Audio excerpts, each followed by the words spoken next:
দুর্গাপুর উপজেলার বিজয়পুরের চীনামাটি পাহাড় এলাকা। খুবই সুন্দর একটা মনোরম দৃশ্য। আপনারা যে পাহাড়গুলো দেখতে পাচ্ছেন যে একটি রক্তিম আভার মতো দেখা যাচ্ছে। এটা বর্ষায় শুনছি এরকম ধারণ করে, এমনিতে এটা হয়তো একটু ধূসর কালার থাকে। এই পাহাড়ের সাথেই হচ্ছে লেক, একদম একেবারেই স্বচ্ছ পানি এবং প্রচুর পর্যটক কিন্তু এখানে আসে। ওই পাহাড়ে দেখতে পাচ্ছেন ওই যে উঁচু পাহাড়, এটা কিন্তু চীনামাটির পাহাড়।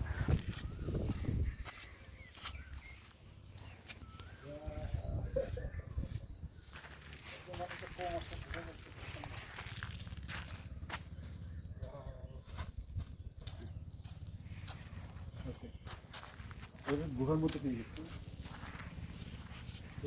গুহার মতো গুহার মতো হয়ে গেছে, তাই না? পুরো একটা গুহা হয়ে গেছে। এই জায়গাটা তো সুন্দর গেছে।